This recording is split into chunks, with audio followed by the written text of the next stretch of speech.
வணக்கம். இன்றைக்கி நம்ம பார்க்க போகிற சமையல் என்னென்னு பார்த்தீங்கன்னா, ஒரு அருமையான மதுரை ஸ்பெஷல் கார சட்னி எப்படி செய்யலாங்கிறத பார்க்கலாம். இந்த சட்னி இட்லி, தோசை, ஊத்தப்பம் எல்லாத்துக்கும் அருமையாக இருக்கும். இனிப்பு, புளிப்பு, காரம் எல்லாம் கலந்த சுவையில் ஒரு அட்டகாசமான ஒரு கார சட்னி. வாங்க எப்படி செய்யலாங்கிறத பார்க்கலாம். இப்போ ஒரு மிக்சி ஜார் எடுத்துக்கலாம். இது வந்து ஒரு 20லேருந்து 25 சின்ன வெங்காயம் சேர்த்துக்கலாம்.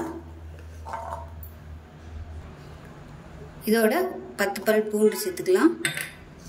இது கூடவே 10 வரமிளகாய். இது வந்து ரொம்ப குட்டியாக இருக்குது பாருங்கள், பார்க்கையிலே தெரியுது எந்த அளவுக்கு குட்டியாக இருக்குன்னு. ஸோ அதனால் நான் வந்து ஒரு 10 எடுத்திருக்கேன். பெருசாக இருந்துச்சுன்னா சாதாரண வரமிளகாய் ஒரு 5 எடுத்துக்கோங்க போதும்.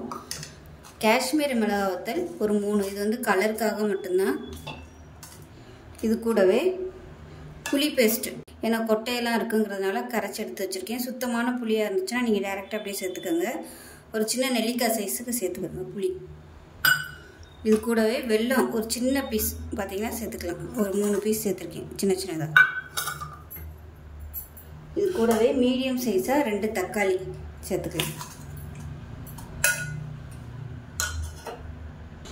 இப்போ இதுக்கு தேவையான உப்பு சேர்த்துக்கலாம். உப்பு வந்து கம்மியாக தான் பிடிக்கும், ஏன்னா நம்ம வத்த விடுறதுனால. அதனால் போடும்போது கம்மியாகவே சேர்த்துக்காங்க. பத்தலைன்னா அப்புறம் சேர்த்துக்கலாம். அது வந்து தண்ணி ஊற்ற வேணாம், அரைச்சிட்டு வந்துட்டு பார்க்கலாம்.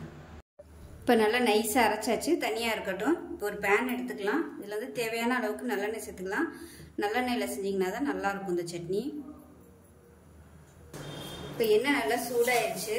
1 டீஸ்பூன் போல் கடுகு சேர்த்துக்கலாம். 1 டீஸ்பூன் உளுந்து சேர்த்துக்கலாம்.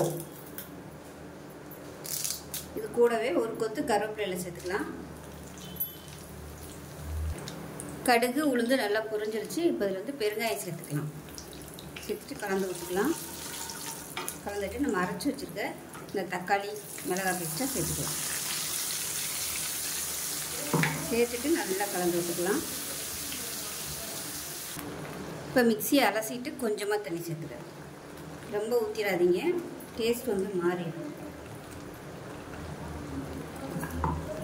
அம்மி இருந்துச்சுன்னா அந்த சட்னி வந்து அம்மியில் செய்யுங்க, சூப்பராக வரும். இது நல்லா கலந்து விட்டுட்டு எண்ணெய் பிரிஞ்சு வரட்டும். இப்போ பாருங்கள், நல்லா எண்ணெயெல்லாம் பிரிய ஆரம்பிச்சிருச்சு. இந்த ஸ்டேஜ் வரைக்கும் நல்லா வறுத்து விட்டுக்கலாம். அமர்த்திடலாம், அவ்வளோதான். இந்த ஸ்டேஜில் உப்பு செக் பண்ணி பார்த்துட்டு உப்பு பத்தலைன்னா சேர்த்துக்கலாம். இப்போ பாருங்கள், அருமையான கார சட்னி ரெடி ஆயிடுச்சு. மதுரை ஸ்டைலில் சூப்பராக இருக்கும். இந்த இட்லி தொட்டு சாப்பிட்டோம்னா அவ்வளோ அமிர்தமாக இருக்கும். இனிப்பு, காரம், புளிப்பு இது 3 கலந்த சுவையில் சூப்பராக இருக்கும்.